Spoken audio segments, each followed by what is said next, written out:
자, 우리 옆에분들과 인사하기 원합니다. 오늘 정말 잘 오셨습니다. 자, 은혜 받기 원합니다. 예, 감사합니다. 오늘도 불타는 금요일을 맞아서 세상 가운데 마음을 뺏기지 아니하고 하나님 앞에 예배드리시러 나오시는 여러분들의 심령 가운데 세상이 줄 수도 없고 알 수도 없는 기쁨이 가득하게 되시기를 주님의 이름으로 축복합니다.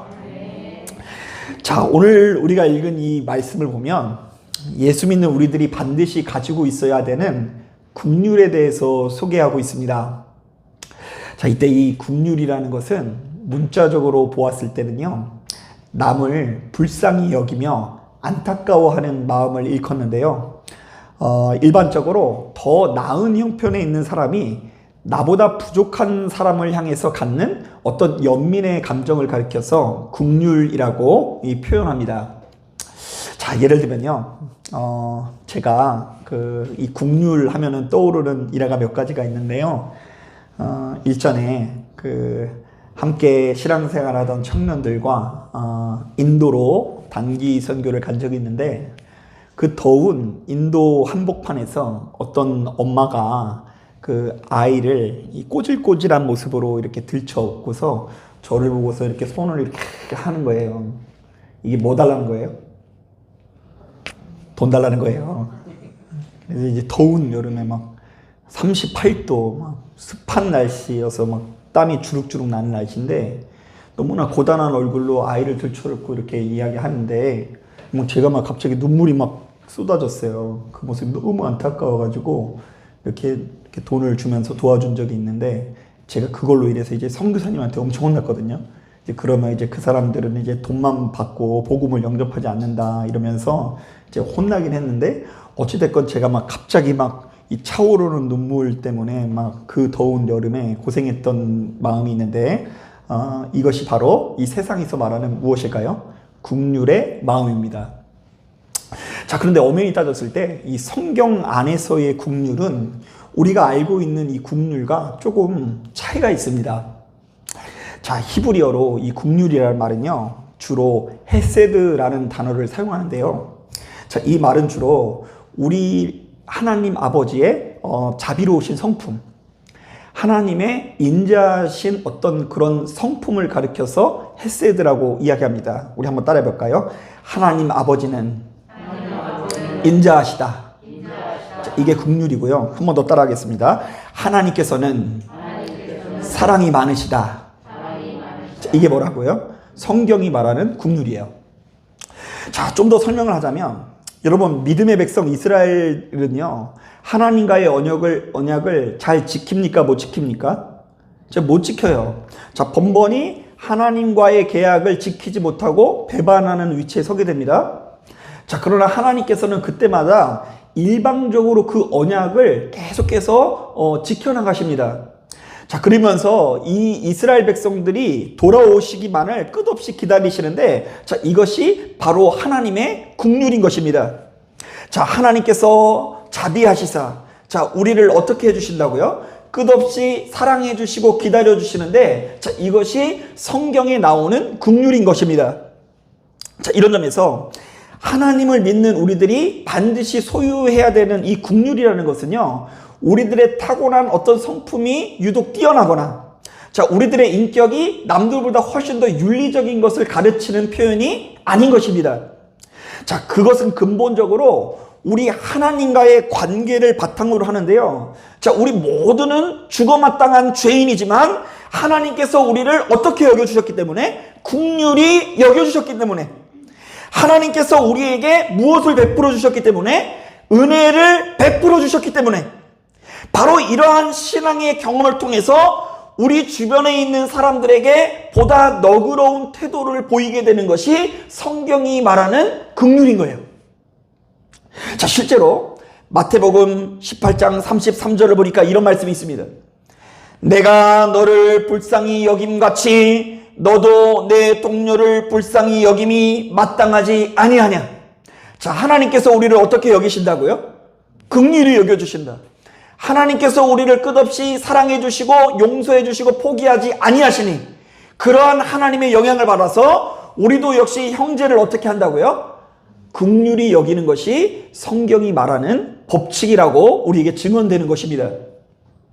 자, 바로 이런 차원에서 주님의 백성들이 반드시 가지고 있어야 되는 이 하나님의 성품 긍휼, 자, 이것은 크게 세 가지로 설명할 수 있는데요. 자, 먼저 첫 번째로는요, 자녀인 우리들이 아버지 하나님의 속성을 공유한다라는 개념으로 설명할 수 있습니다. 자, 우리 한번 따라해 볼까요? 자녀인 우리들은 하나님을 닮을 수밖에 없다. 여러분, 사실 이 고대 사회에서는요, 아버지와 아들은요, 본디 하나로 여겼다고 합니다. 자, 그 이유는 아주 간단합니다. 자, 아버지와 아들은 근본이 같아요, 달라요? 예, 같기 때문에. 자, 그 속성이 같을 수밖에 없다라고 생각한 것입니다. 자, 그리고 더 나아가서 어떤 생각을 했냐면요. 자, 사람은요, 영원히 산다라고 생각을 했는데요. 자, 그 이유는 뭐냐면요. 우리의 육신은 죽지만 나의 이 씨앗이, 혈통이 누구에게 전달이 돼요? 자식에게 전달돼요. 아버지의 혈통이 내게 왔듯 내게 온 혈통이 누구에게 가요? 예, 아들에게 가요. 그러니까 아버지와 아들은 다른 존재가 아니에요. 아버지와 아들은 항상 하나인 존재인 것입니다. 자, 그래서요, 저도 이것을 자녀를 키우면서 굉장히 실감을 하는데요. 자, 저희 애들은요, 뭐 벌써 그냥 생김새부터 딱 정해지지 않습니까? 태성이는 눈이 또 누구 닮았어요? 우리 사모님 눈 뭐 똑같이 생겼고, 뭐 우리 수빈이는 딱 생김이 누가 보더라도 사모님보다는 좀 저를 더 닮아 보이지 않습니까? 자, 그런데 이 녀석들이 하는 짓이 저희를 얼마나 닮았는지, 때로는 이것만큼은 닮지 않았으면 좋겠다라고 하는 아주 작은 습성까지 닮는 것을 보게 됩니다. 그래서 이제 저는 특히 이 수빈이를 보면은 이렇게 굉장히 이 제 모습을 보는 것 같은데, 제가 어렸을 때도 굉장히 얌전한데 뭐 지나다니면은 다 깨트리는 애였거든요. 그냥 막 얌전하게 놀아요. 되게 조용하게 노는데 가보면은 막 장난감 부서져 있고, 뭐 지나가다 보면은 막 장독대가 깨져 있고, 막 저도 모르게 그렇게 사고를 치는 경우가 있는데, 저희 딸이 딱 그렇게 저를 닮은 거예요. 그래서 우리 수빈이가 지나다녀서 뭐가 딱 쓰러지거나 깨어지면은요, 오빠가 막 놀려요. 마이너스의 손 막 이래요. 너의 손만 닿으면은 다 깨진다 이러는데, 그게 막 저는 저의 모습을 보는 것 같고, 왜 이 녀석이 그냥 제가 가르쳐 준 적도 없는데 아빠가 그냥 손만 닿기만 하면은 깨지고 부서뜨리는 것을 이렇게 닮을 수 있을까 이러면서 꼭 그 모습이 제 모습 보는 것 같거든요. 여러분, 여러분들의 자녀들의 그 좋지 못한 이 성품과 태도, 버릇, 누구 닮은 걸까요? 누구라고요? 본인들은 마치 아니신 것처럼 얘기하는데, 그 여러분들 누구 닮아서 너 이 모양이니? 뭐 이렇게 얘기할 필요가 없어요. 사실은 나를 닮아서 그런 것입니다. 자, 그런데 부모와 자녀가 서로의 본질과 속성, 이런 뭐 하나의 작은 버릇같이 공유하듯, 우리가 하나님의 자녀라고 한다고 하면 하나님의 속성이 우리의 속성이 되어야 한대요. 하나님 아버지께서 사랑이 많으시고 자비로우신 분이면 우리가 그분의 자녀라고 한다면 우리도 역시 사랑이 많고 자비가 많아야 합니다. 하나님 아버지께서 긍휼이 많으시면 우리도 역시 어떻게 된다고요? 긍휼이 많아야 된다라는 이야기를 하는 거예요. 자, 그렇지 않으면 우리 모두는 사생하여 하나님에게서 끊어진 고아 같은 인생이 되는 것입니다. 자, 그러므로요, 우리는 아버지 하나님과 속성을 공유한다, 공유하지 않는다? 공유하는 존재다. 바로 이런 점에서 긍휼이라는 걸 설명할 수가 있는 거예요. 자, 그런가 하면 두 번째로는요, 하나님의 자녀인 우리들이 긍휼을 소유하게 된다라는 것은요, 흔적이 남는다라는 관점으로 해석해 볼 수 있습니다. 자, 이게 도대체 무슨 말일까? 사람은 항상 누군가와 교제를 하면 그 사람의 영향을 받을 수밖에 없죠. 자, 그렇기 때문에 성경은요, 하나님을 믿는 우리들은 되도록 악행하는 자와 미련하는 자와 자주 화내는 자를 피하라고 권면합니다. 자, 또한 음행하는 자나 말씀에 불순종하는 자나 미혹하는 자를 피하라고 해요. 자, 왜요? 우리가 그들과 교제하면서 나도 모르는 사이에 아주 심각한 영향을 주고 받기 때문입니다. 자, 같은 논리로요. 만약 우리가 전능하신 하나님과 수시로 교제하면 그 하나님의 성품과 속성이 나에게 나타날 수밖에 없는 것입니다. 하나님 아버지께서 사랑이 많으시고 자비하시니 그분과 교제하는 우리들도 사랑이 많고 자비할 수밖에 없는 것입니다. 또한 하나님께서 긍휼이 많으시니 그분과 친밀히 교제하는 우리들에게도 하나님의 성품인 하나님의 긍휼의 자리가 우리들에게 남겨질 수밖에 없는 것입니다. 자, 그런데 이것은요, 참으로 무서운 이야기가 아닐 수 없습니다. 만약 우리가 입술로는 하나님을 믿노라 하면서 우리의 형상이 악귀처럼 변해가고 있다고 한다면 과연 내가 지금 하나님과 제대로 교제를 하고 있는 것이 맞는지를 우리는 돌아봐야 하는 거예요. 여러분, 저는 요즘에 TV를 볼 때마다 깜짝깜짝 놀라는 게요. 여러분, 요즘에는요, 그 TV에 무속인들이 되게 많이 출연을 하더라고요. 그죠? 안 봐서 모르겠죠? 요즘에는 막 점을요, 막 몰래 가서 봤잖아요, 옛날에는. 근데 요즘에는 막 텔레비에 나와서 대놓고 막 보는 프로그램들이 있어요. 근데 제가 한 가지 발견한 것이 있는데요. 여러분, 무당들은요, 왜 그렇게 무당처럼 생겼어요? 무당은 진짜 무당같이 생기지 않았어요?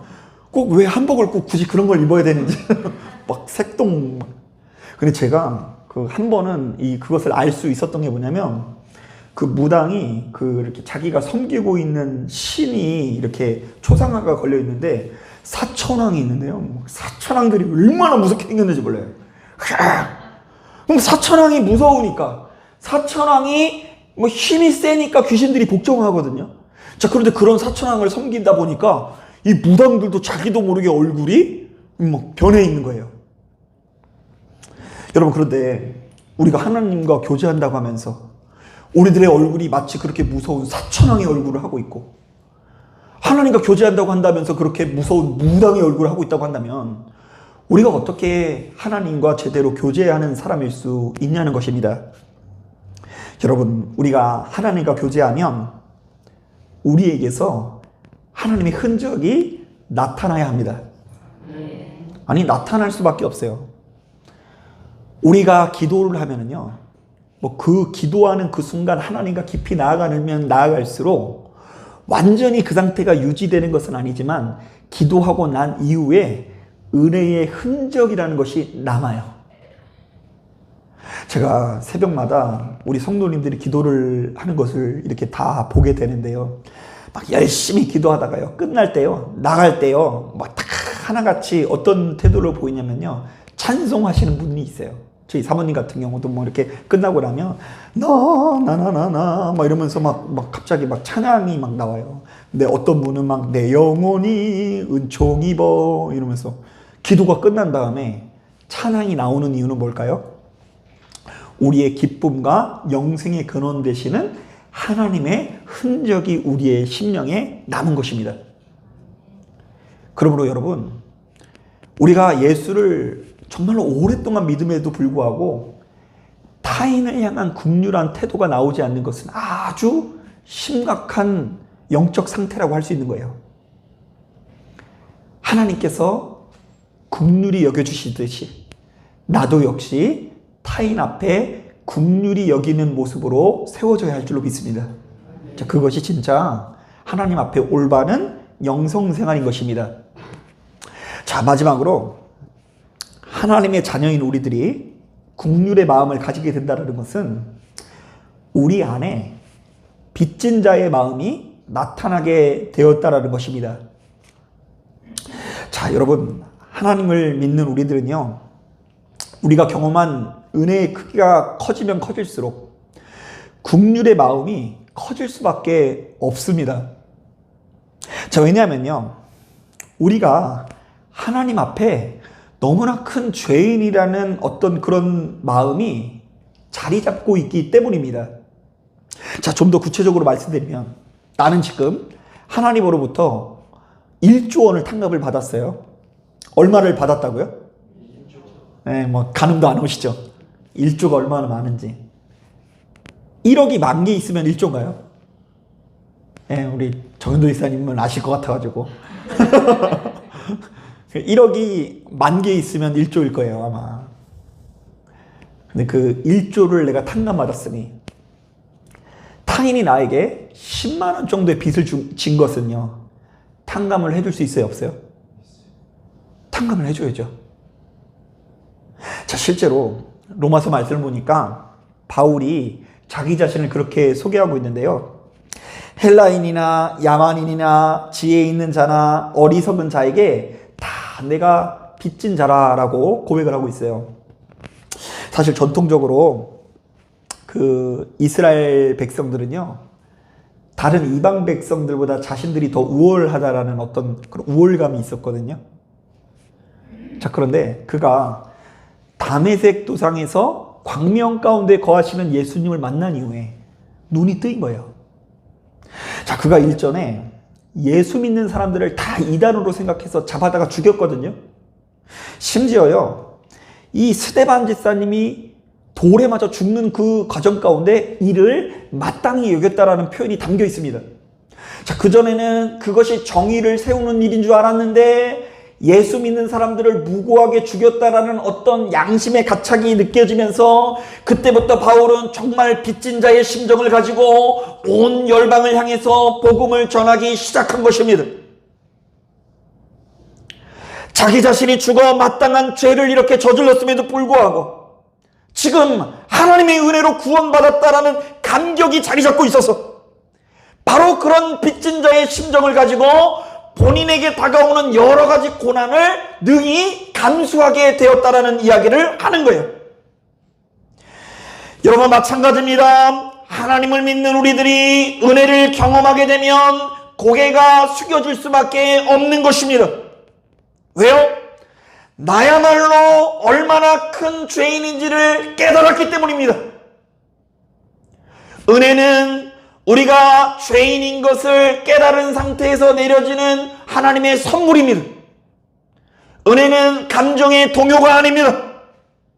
은혜는 방언이 유창하는 것을 의미하지 않습니다. 은혜는 우리가 하나님의 능력으로 거부가 되는 것을 의미하지 않습니다. 은혜는 내가 자격 없는 죄인이지만 하나님의 도우심 때문에 이렇게 좋은 것을 누리고 있다는 신앙의 표현인 것입니다. 그러므로 하나님의 은혜가 깊어진 사람들은 나야말로 얼마나 허물이 많고 부족한 존재인지를 알게 됩니다. 타인을 함부로 평가하지 않게 됩니다. 타인의 부족함을 보고도 도리어 넉넉한 마음을 가지게 되는 것입니다. 왜요? 나는 지금 얼마를 탕감받았으니까? 1조를 탕감받았으니까.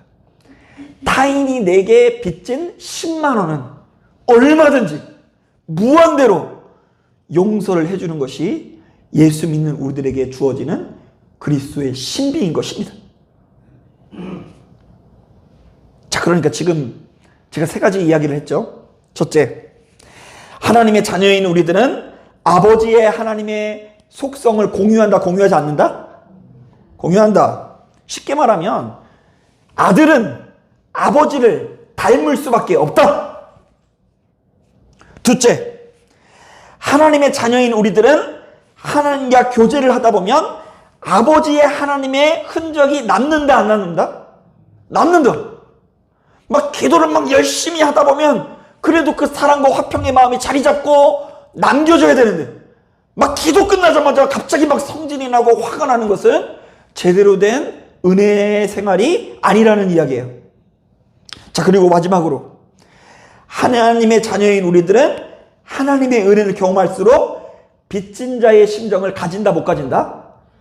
가지게 된다는 것을 의미하는 거예요. 자, 그래서 저는요, 이 3가지 모두 사실은 어떤 이야기를 한다고 생각을 하냐면요, 자, 오늘 우리가 읽은 이 본문에 나오는 이 긍휼이 우리가 타고난 성품이 뛰어나다라는 것을 의미한다거나 윤리적으로 더욱 훌륭한 것을 의미하는 것이 아니라는 이야기를 하는 거예요. 저는 그렇게 생각해요. 자, 오늘 이 말씀에 등장하는 이 긍휼은 근본적으로 우리의 어떠함 때문이 아니요, 우리가 믿고 의지하는 하나님과의 관계 가운데 나오는 영의 열매라는 증언을 한다는 이야기입니다. 여러분, 우리가 하나님과 매일같이 은혜의 경험을 하고 은혜의 교제를 나누는데 어떻게 타인에게 인색할 수 있습니까? 우리가 매일같이 하나님의 거룩하신 속성과 성품을 경험하는데 어떻게 타인에게 인색할 수 있습니까? 하나님의 마음이 나의 마음이 되고 나의 마음이 우리 하나님의 마음에 되는 경험이 수시로 나타나야 될 줄로 믿습니다. 제가 얼마 전에 김훈 작가가 쓴 흑산이라는 소설을 좀 읽어보았습니다. 자, 이 책은요, 조선 말기에 이 천주교인들이 순교하는 과정을 바탕으로 쓰여진 어떤 이렇게 가상의 어떤 그런 세계관을 다루고 있는데요. 자, 근데 사실은 실제로 이분이 조선 말기의 신앙인들의 기도문이라든지 행태들을 연구해서 소설을 썼다고 하더라고요. 자, 그런데 그 중에 조선 말기에 이 천주교인들이 이 순교의 고난의 한복판에서 읊조리던 기도문이 이렇게 인용되고 있는데요. 너무 감동적이어서 제가 한번 옮겨와 봤어요. 자, 지금 이 사람들이 절두산이라고 해서요, 머리가 잘린 게 산을 이뤘다고 해서 1만 명이 참수를 당하거든요. 그래서 서울에 절두산이라는 게 생길 정도로 엄청 고난의 순간, 이제 목이 떨어지기 직전까지 이런 기도를 했대요. 한번 들어보세요. 주여, 매 맞아 죽은 우리 아비의 육신을 우리 아들을 거두옵니다. 주여, 당신이 십자가에서 죽었을 때 당신의 죽음을 거두신 모친의 마음이 어떠했으리이까? 하오니 주여, 우리를 매맞지 않게 하옵소서. 우리를 매맞아 죽지 않게 하옵소서. 주여, 우리를 굶어 죽지 않게 하소서. 주여, 우리 어미 아비 자식이 한데 모여 살게 하소서. 주여, 겁 많은 우리를 주님의 나라로 부르지 마시고 우리들의 마을에 주님의 나라를 세우소서. 주여, 주를 배반한 자들을 모두 부르시고 거두시어 당신의 품에 안으소서. 주여, 우리의 죄를 묻지 마옵시고 다만 사하여 주소서. 주여, 우리를 불쌍히 여기소서. 자, 우리 한번 따라해 볼까요? 주를 배반한 자들을 모두 거두어 당신의 품에 안으소서. 자, 지금 나는 끝까지 예수를 믿다가 어떻게 되게 생겼어요? 그냥 죽는 게 아니에요. 목이 떨어지게 생겼어요. 자, 그런데 목이 떨어지기 직전의 그 순간 그 사람이 어떤 기도를 했다고요? 설령 배반한 자들도 모두 거두어 당신의 품에 어떻게 해달라고요? 안으소서. 이거 누구의 마음이에요? 하나님의 마음이죠. 죽기 직전에 그 순교자들의 마음이 하나님의 마음이 된 거예요. 그러면서 이야기하길, 주여, 우리를 불쌍히 여기소서. 이거는 죽기 직전에 자기를 불쌍히 여기게 달라는 이야기가 아니라 자기는 죽지만 끝까지 그 순교의 길로 나아가지 못하고 배교하는 눈앞에 보이는 저 배교자들을 긍휼히 여겨주시라는 믿음의 고백인 거예요. 자, 여러분 어때요? 이제 곧 순교를 목전에 둔 교인들이 정말 수준 높은 기도를 한 것 같죠? 기도를 1시간 하고 10시간 하고 이런 문제가 아니에요. 자, 그 기도문 안에는 너무나 연약하고 부족한 우리들의 마음이 아닌 아버지 하나님의 마음이 가득하게 채워져 있습니다. 자, 그래서 주님을 배반한 자들도 용서하시고 품에 안아주시라고 기도하고 있고요. 그 기도문 내내 어떤 마음이 담겨 있냐면요. 우리가 고난을 당하는 모습을 보시면 당신도 힘이 드실 테니 우리가 매를 맞거나 굶주리거나 고통당하지 않도록 도와달라고 주님의 긍휼에 의지하여 기도를 한 거예요. 자, 그냥 기도한 게 아니라 무엇에 의지하였어요? 주님의 긍휼하심에 의지해서 기도를 하고 있어요. 우리 한번 따라하겠습니다. 주여 우리를 긍휼히 여기소서. 한 번 더 따라하겠습니다. 주여 우리를 불쌍히 여기소서. 여러분, 저는요, 목사로서 여러분들이 다 잘 살길 바랍니다. 부자 되기를 원해요, 진짜로. 웬만하면. 여러분, 웬만하면 부자 되시길 바랍니다. 왜냐하면요, 우리가 너무 가난하게 살아서 고통스러워하는 것을 하나님께서 가슴 아파하실까봐. 그리고 여러분, 웬만하면 저는 여러분들이 다 건강해지길 바랍니다. 여러분, 건강하게 사시길 바랍니다. 왜냐하면 우리가 건강하지 못해 아파하면 하나님께서 그런 우리들을 보시면서 어떻게 하시니까? 아파하시니까. 내가 잘 먹고 잘 살아서 주변에 많은 사람들에게 뽐내거나 뭐 잘난 척하기 위해서 뭐 그 복을 받아야 되는 게 아니에요. 그 복의 근원에는 다 하나같이 뭐가 담겨 있다고요? 주님의 긍휼이 바탕을 이뤄야 하는 것입니다. 사랑하는 여러분, 이렇듯 우리가 신앙생활을 한다는 것은 근본적으로 우리들의 마음이 하나님의 마음으로 변화되는 것을 의미합니다. 자, 그래서 너무나 연약하고 허물 많은 우리들이 비로소 하나님의 뜻을 헤아리면서 그 하나님의 마음으로, 하나님의 시각으로 이 세상을 바라보는 눈이 뜨이게 되는 것이 진짜 영성생활인 것입니다. 자, 그렇기 때문에 우리가 하나님과 참되게 교제를 하게 되면 우리 안에 지존자 되시는 하나님의 자비와 사랑이 채워질 수밖에 없는 것입니다. 그리고 한 영혼 한 영혼을 향한 아버지 하나님의 긍휼을 조금씩 깨달을 수밖에 없는 것입니다. 자, 제가 언젠가 TV에서 그 다큐멘터리를 보았는데요. 자, 그 프로그램은 이제 85세가 넘은 이 어머니가 자신의 자녀를 보면서 전전긍긍하는 모습이 담겨 있습니다. 자, 이 어머니는 연세가 85세인데 아들이 67세예요. 놀라시지 않네요. 옛날에는 좀 시집을 더 빨리 가셔가지고 아기를 좀 더 일찍 낳으셨다고 하는데요. 사실은 뭐 이제 진짜로 우리 말 그대로 그러잖아요. 막 너나 나나 이제 같이 늙어가는 처지다 막 이러는데 진짜 그래요. 막 겉으로 보았을 때는 아들도 이제 막 이제 나이가 많이 들어 보이세요. 너무 일들을 많이 하셔서 육체가 약한데. 자, 그런데 어머니는 이제 장성하다 못해 황혼기에 접어들고 있는 아들을 보면서 너무 안타까운 마음을 감추지를 못하는 거예요. 우리가 생각으로는요, 이제 내 나이도 85세가 넘고 아들 나이도 65세가 넘으면 너는 너대로 살고 나는 나대로 살게 이렇게 얘기할 것 같지 않나요? 다들 아시는구나. 그럼 그렇게 안 되나 봐요. 아들이 65세가 넘어서 점심을 못 해 먹을까봐 그냥 마음이 졸이면서 그냥 아들이 오면은 그 노모가 밥을 지어가지고 먹이려고 막 노력을 하고요.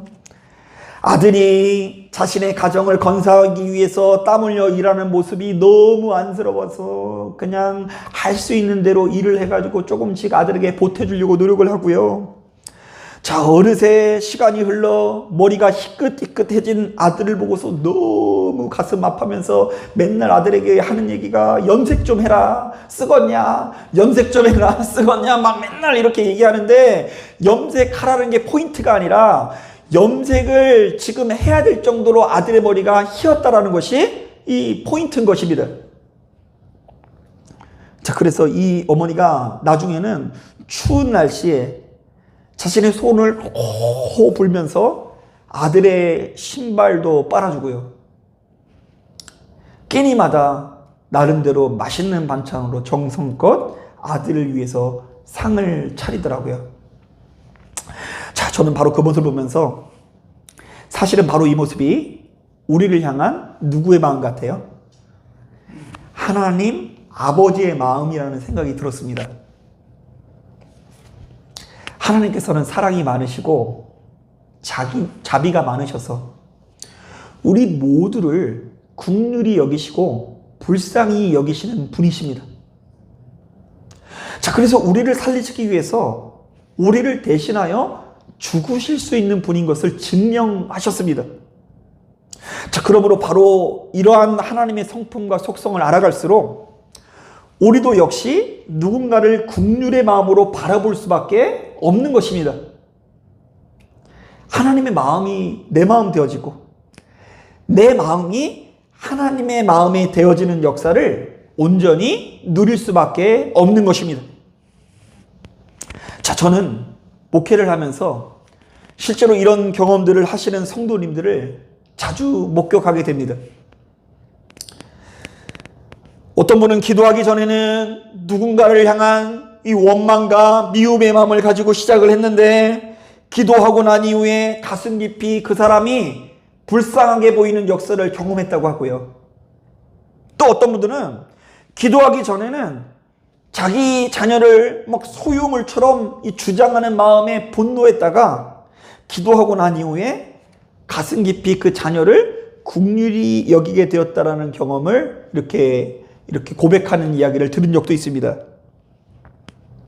사랑하는 여러분, 이런 점에서 우리의 심령에 긍휼이 많아진다는 것은 우리의 삶이 천국으로 변화되고 있다는 가장 강력한 증거입니다.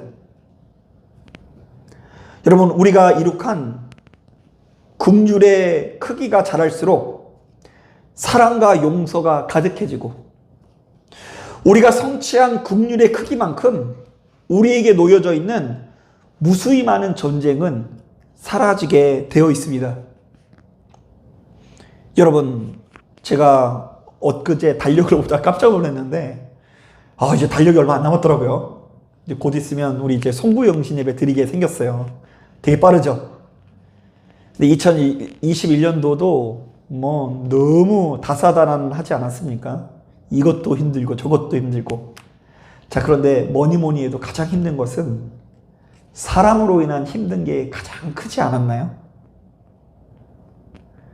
이 사람도 내 뜻대로 안 움직여주고 저 사람도 내 뜻대로 안 움직여주고 그래서 우리 참 마음고생했는데요. 우리가 기도를 해서 철야를 하고 금식을 하면서 그 사람을 변화시키는 것보다 우리가 금식하고 철야를 해서 그 사람을 바라보는 나의 시각을 변화시키는 것이 항상 더 빠르더라고요. 사람은 사람의 바람과 기대대로 움직여주지 않아요. 사람은 우리에게 상처를 주기 마련입니다. 사람은 항시 우리들에게 미운 짓을 하기 마련입니다. 아무리 금쪽 같은 자식도, 자녀도, 친구도 우리에게 영원한 안식처가 되어줄 수가 없습니다.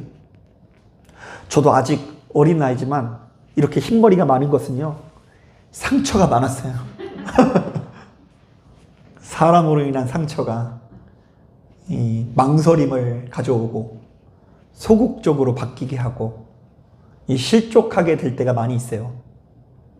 실망하게 되고 아무리 사랑과 자비를 베풀어도 그것을 알아주기보다는 도리어 공격으로 돌아올 때 속상할 때가 있는데 그 마음을 안고는 결단코 천국을 누릴 수 없습니다. 어떻게 해야 될까요? 기도로 우리 마음이 하나님의 긍휼하심이 나타날 때까지 우리는 끊임없이 돌을 닦아야 되는 거예요. 우리 예수님께서 요즘에는 제가 성경이 좀 다르게 보이는데 그 돌아가시기 전날 밤 땀방울이 무슨 방울이 되도록 기도하셨죠? 핏방울이 되도록 기도하셨는데 요즘에 좀 어떻게 보이냐면 그 예수님이 그 기도하시는 장면 바로 전에 보면 예수께서 그 제자들이 이렇게 배신할 것을 이미 알고 계시는 장면이 담겨져 있어요. 자, 베드로도 다 굴기 전에 몇 번? 3번. 그리고 이제 그 가룟 유다가 배반할 것을 경고하시기도 하시고, 뭐 실제로 그렇게 우리 예수님이 알고 계신 대로 제자들이 배신을 해요, 안 해요? 해요. 뭐 그 한 청년은 그냥 빨개 벗고 막 베옷 이불도 던지고 막 도망가잖아요. 자, 그런 이 철저히 배반하는 장면을 떠올렸을 때 육신의 옷을 입고 온 예수님이 얼마나 이 좀 괘씸하고 속상하셨을까. 그 마음을 소화하지 못하면 진짜 땀방울이 뭘로 변할 것 같아요? 핏방울이 변한 정도가 아니라 어떤 분은 그러더라고요. 기도하다가 사리가 나올 판이라고. 막 너무 미워해가지고 막 기도해가지고 막 이제 이제 안 미웠다 해가지고 자려고 딱 누웠는데 갑자기 내가 그때 그 말을 왜 못했을까 이러면서 막 그때 못했던 얘기 막 갑자기 생각하면서 후회가 막 하면서 고구마 100개 먹은 것 같은 답답함이 나에게 막 올려오는 거예요. 억울하고 막 죽이는 상상을 하고 이러면 안 돼 이러면서 내가 성도로서 이러면 안 돼 이러고서 다시 돌아가도 다시금 이 우리가 벗어날 수 없는 미움과 어떤 분노의 그 소용돌이에서 우리가 우리의 인생을 얼마나 낭비하는지 모릅니다. 우리는 내 감정으로 인해서 혹은 타인을 향한 부정적인 감정으로 인해서 우리의 인생을 얼마나 낭비하는지 모릅니다. 그러므로 우리의 인생이 천국 되기 위해서는 우리의 마음이, 우리의 시각이, 우리의 눈이 하나님의 시선으로 바뀌는 경험이 나타나야 합니다. 매사에 악을 행하는 그 사람을 긍휼히 여기십시오. 매사에 무능력하고 책임감 없는 그를 긍휼히 여기십시오. 매사에 옹졸하고 매사에 욕심 부리는 그를 여러분 가슴으로 품을 수 있는 사람이 되기 원합니다. 따지고 보면 그 사람을 위해서가 아니라 누구의 건강을 위해서, 나의 생명과 평안을 위해서입니다. 하나님께서도 말씀하십니다. 긍휼히 여기는 자는 복이 있나니 그들이 긍휼히 여김을 받을 것이며. 자, 이것은 어떤 의미냐면요, 하나님께서 위에서 우리를 바라보시는데요, 어떤 애가 제일 불쌍해 보인다고요? 어떤 사람한테 마음이 간다고요? 나름대로 미운 사람을 긍휼히 여기기 위해서 씨름하는 사람을 보니까 그 딸이 너무 불쌍해 보이는 거예요. 막 얘는 막 성질껏 살아. 자기 성질대로 막 질리기도 하고 막 성질대로 살아요. 그러면 아이고 시원하겠구나, 아이고 딸아, 뭐 이렇게 생각할 수 있는데, 뭐 여기는 막 참고 인내하면서 긍휼히 여기기 위해서 노력하는 모습을 볼 때 하나님께서 그런 자녀들 위해 더욱 긍휼히 여기시면서 복된 인생으로 인도하신다라는 이야기예요. 어떤 사람이 상급이 클까요? 어떤 사람이 하나님께서 베풀어 주시는 상이 클까요? 긍휼히 여기기 위해서 노력하는 사람입니다.